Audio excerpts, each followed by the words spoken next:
नमस्कार, मैं हूं आपके साथ रोहित। देश के प्रधानमंत्री नरेंद्र मोदी की बढ़ती लोकप्रियता और वर्चस्व को देखते हुए यही कहा जाता है कि जो कहते हैं वो करके दिखाते हैं। उनकी ख्याति सिर्फ देश ही नहीं बल्कि 7 समंदर पार विदेशों में भी फैल रही है।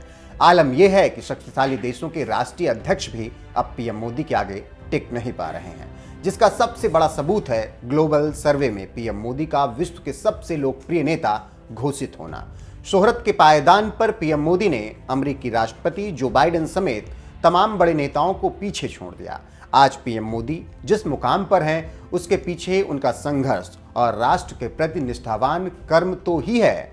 इसी के साथ आध्यात्मिक गुरुओं का आशीर्वाद और महादेव की कृपा भी शामिल है।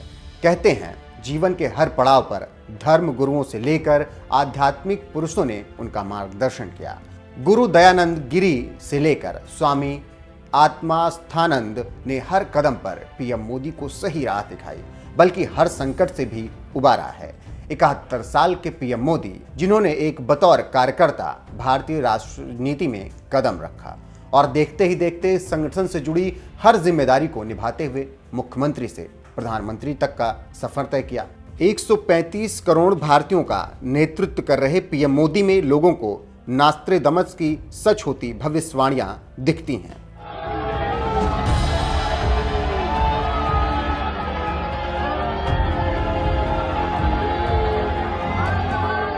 जी हां, हम उन्हीं नास्त्रेदमस की बात कर रहे हैं जिनकी सदियों पुरानी भविष्यवाणियों को आज भी खंगाला जाता है। आज से करीब 500 साल पहले फ्रांस में एक ऐसे व्यक्ति का जन्म हुआ था जो अपने समय से आगे का अनुमान लगाने में सक्षम था। यह शख्स था नास्त्रेदमस, जो पेशे से एक डॉक्टर थे, लेकिन ज्योतिष विद्या में इनकी दिलचस्पी थी, तो वहीं लैटिन, यूनानी और हिब्रू भाषाओं में महारत हासिल कर रखी थी। अपने समय के ये एक ऐसे महान भविष्यवक्ता रहे हैं जिनकी भविष्यवाणियों पर सैकड़ों वर्षों बाद भी लोग चर्चा करते हैं। लोगों का कहना है कि इन्होंने भारत और एशिया को लेकर भी कई भविष्यवाणियां की जो सच साबित हुई। पीएम मोदी के संदर्भ में भी की गई नास्त्रेदमस की भविष्यवाणियों में कितनी सच्चाई है, ये तो वक्त ही बताएगा।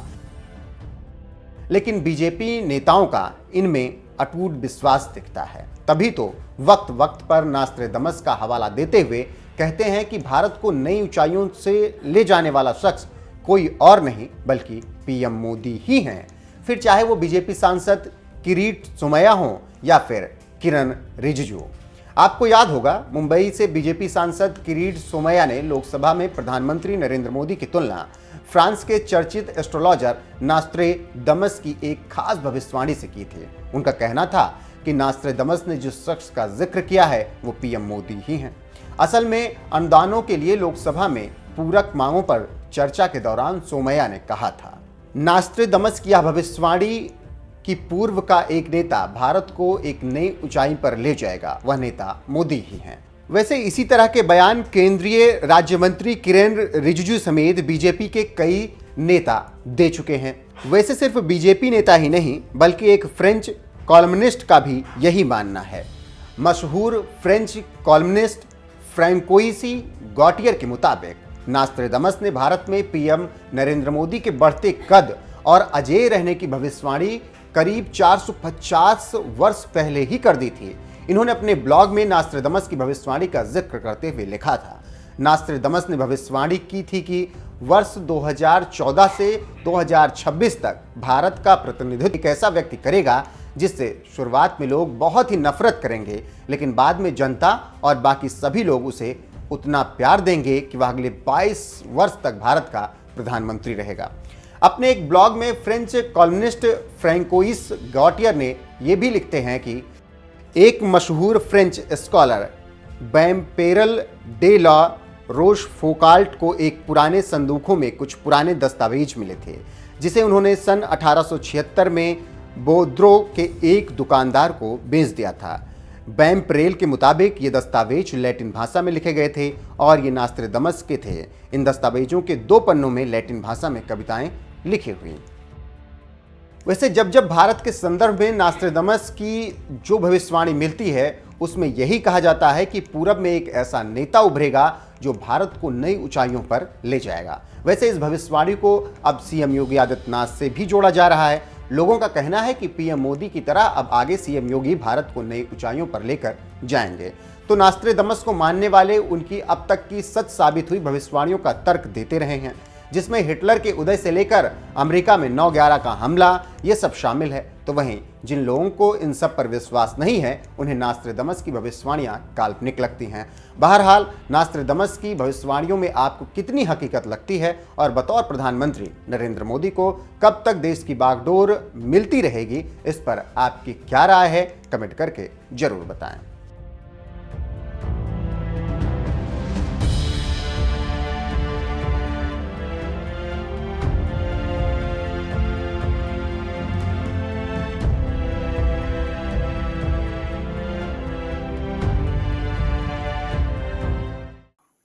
साथियों, ये भी एक सुखद संयोग है।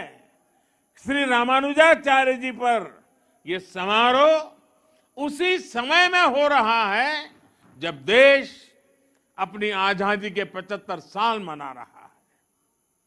आजादी के अमृत महोत्सव में हम स्वाधीनता संग्राम के इतिहास को याद कर रहे हैं। आज देश अपने स्वाधीनता सेनानियों को कृतज्ञ श्रद्धांजलि दे रहा है। अपने इतिहास से हम अपने भविष्य के लिए प्रेरणा ले रहे हैं, ऊर्जा ले रहे हैं। इसलिए अमृत महोत्सव का यह आयोजन आजादी की लड़ाई के साथ साथ हजारों सालों की भारत की विरासत को भी समेटे हुए हैं। हम जानते हैं, भारत का स्वाधीनता संग्राम केवल अपनी सत्ता और अपने अधिकारों की लड़ाई भर नहीं था। इस लड़ाई में एक तरफ अपनी वैश्विक मानसिकता थी, तो दूसरी तरफ जियो और जीने दो का विचार था। इसमें एक और ये नस्लीय श्रेष्ठता और भौतिकवाद का उन्माद था, तो दूसरी ओर मानवता और अध्यात्म में आस्था थी। और इस लड़ाई में भारत विजयी हुआ, भारत की परंपरा विजयी हुई। भारत के स्वाधीनता संग्राम में समानता, मानवता और अध्यात्म की वो ऊर्जा भी लगी थी जो भारत को रामानुजाचार्य जी जैसे संतों से मिली थी। क्या हम गांधी जी के बिना अपने स्वाधीनता संग्राम की कल्पना कर सकते हैं? और क्या हम अहिंसा और सत्य जैसे आदर्शों के बिना गांधी जी की कल्पना कर सकते हैं? आज भी गांधी जी का नाम आते ही वैष्णवजन तो तेने रे कहिए, ये धुन हमारे अंतर मन में बजने लगती है। इसके रचयिता नरसिंह मेहता जी रामानुजाचार्य जी की भक्ति परंपरा के ही महान संत थे। इसलिए हमारी आजादी की लड़ाई को जिस तरह हमारी आध्यात्मिक चेतना ऊर्जा दे रही थी, वही ऊर्जा आजादी के 75 साल में हमारे अमृत संकल्पों को भी मिलनी चाहिए। और आज जब मैं भाग्यनगर में हूं, हैदराबाद में हूं, तो सरदार पटेल जी का विशेष उल्लेख जरूर करूंगा। वैसे किशन रेड्डी जी ने अपने वक्तव्य में बड़ा विस्तार से उसके लिए कहा। भाग्यनगर का कौन ऐसा भाग्यशाली होगा, कौन ऐसा हैदराबादी होगा जो सरदार पटेल की दीर्घ दृष्टि, सरदार पटेल का सामर्थ्य और हैदराबाद के आन बान शान के लिए सरदार साहब की कूटनीति को न जानता हो। आज देश में एक और सरदार साहब की स्टैच्यू ऑफ यूनिटी, एकता की शपथ दोहरा रही है, तो रामानुजाचार्य जी की स्टैच्यू ऑफ इक्वालिटी समानता का संदेश दे रही है। यही एक राष्ट्र के रूप में भारत की चीर पुरातन विशेषता है। हमारी एकता सत्ता या शक्ति की बुनियाद पर नहीं खड़ी होती। हमारी एकता समानता और समादर इस सूत्र से सृजित होती है।